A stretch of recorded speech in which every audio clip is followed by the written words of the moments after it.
भावों से ही कर्म का बंध होता है, भावों से ही कर्म का अबंध होता है और भावों से ही मोक्ष का प्रबंध होता है। इन्हीं पावन भावों के साथ राजधानी रांची के अपर बाजार जैन मंदिर में जैन समाज की ओर से आपकी अदालत कार्यक्रम का आयोजन किया गया। इस विशेष आयोजन का उद्देश्य था जैन धर्म के गहरे सिद्धांतों को नई पीढ़ी के तार्किक सवालों के साथ जोड़ना और जीवन शैली में उतारना। कार्यक्रम की कमान जैन समाज की महिला मंडल ने संभाली। मंदिर के लिए ड्रेस कोड, पूजा अर्चना की विधि विधान, अष्टद्रव्य का महत्व और इन सभी विषयों पर विस्तार से चर्चा की गई। समाज के बुजुर्गों ने युवाओं के तर्कपूर्ण सवालों का स्वागत किया और सिद्धांतों के अनुरूप उनके जवाब देने का प्रयास किया। चर्चा के मुख्य बिंदु आर्थिक असमानताओं के बीच भगवान की पूजा कैसे करें, भाव दर्शन का असली महत्व क्या है, पूजा अर्चना में जेंडर आधारित भिन्नता को कैसे समझें। कार्यक्रम में यह संदेश गूंजा कि जिस तरह घर की हर क्रिया का एक स्थान होता है, ठीक उसी तरह मंदिर भी आत्मचिंतन और प्रभु आराधना के लिए हमारे जीवन का अभिन्न हिस्सा है। जोर दिया गया कि बचपन के संस्कार बुढ़ापे का आधार होते हैं, इसलिए हमें बच्चों को धर्म के प्रति जागरूक करना चाहिए, उन्हें नित्य जिन दर्शन और भाव वंदना के महत्व से जोड़ना चाहिए। दर्शनम देव देवस्य की सोच के साथ यह आयोजन समाज के लिए न केवल प्रेरणादायी रहा, बल्कि भावनाओं और सिद्धांतों के बीच संतुलन का संदेश भी लेकर आया। तो यकीन मानिए दिल थोड़ा गुदगुदाएगा कि सच में ऐसा हम करते हैं। तो चलिए हम कार्यक्रम की शुरुआत करें। थोड़ी सी भूमिका मैं आपकी अदालत की बांध दूं। रांची जैन समाज बहुत ही समृद्ध और जागरूक समाज है। मेरा ऐसा मानना है कि झारखंड प्रांत में सबसे समृद्ध और जागरूक समाज है रांची जैन समाज। तालियां तो बनती है। अगर हम थोड़े और जागरूक हो जाए, थोड़े से हम मुझे कुछ उलझन है, मैं बहुत परेशान रहती हूँ।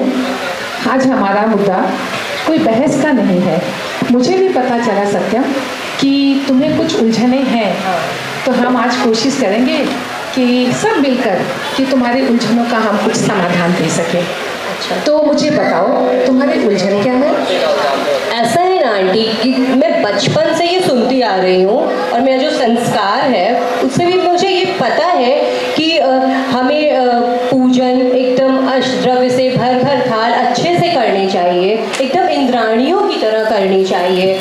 लेकिन संग संग मैं ये भी सुनती हूँ मंदिरों में, व्हाट्सएप में, मैसेजेस में कि भर थाल पूजन करने से ज़्यादा पुण्य की प्राप्ति नहीं हो जाती है। हमें पूजन का द्रव्य हिसाब से चढ़ाना चाहिए। द्रव्य वेस्ट होता है, बर्बाद होता है। लेकिन मेरा तो ये मन करता है ना कि मैं इंद्राणियों की तरह पूजा करूं। कि इंद्राणियाँ मूंगा मोतियों से श्री जी की पूजा करती थी, त्रिलोकीनाथ की पूजा करती थी बड़े भक्ति भाव से। आज के संदर्भ में हम सबकी ताकत अगर मूंगा मोती चढ़ाने की ना हो तो भी हम ये तो कोशिश कर सकते हैं कि हम जो मंदिर जी में द्रव्य चढ़ाते हैं वो सर्वोत्तम हो, उत्कृष्ट हो। अपना पूजन सामग्री वगैरह आता है, इसलिए मैं इससे सहमत नहीं हूँ कि जो नहीं चढ़ाता है या कम चढ़ाता है वो थाली नहीं लेगा पूजा। हाँ, यह बात जरूर है, अपन को ध्यान रखना चाहिए कि अपन जितना यूज करना चाहिए, जितना अपन ये कर सके उतना करना चाहिए, जिससे कि अपना बजट वगैरह उसमें ठीक रहे। किंतु नहीं लेना चाहिए, यह बात मेरे समझ में नहीं आती। सर, इसकी बात में एक बात मैं भी बोलना चाहूँगी कि नहीं लेने से तात्पर्य यही है कि अगर हम नहीं उतना चढ़ाते हैं और लेते हैं तो हमें इतनी अवेयरनेस आ जाए कि हम कहीं ना कहीं पाप के भागी बनते हैं। बस बात इतनी है। नहीं लेने का कोई कायदा कानून नियम नहीं है।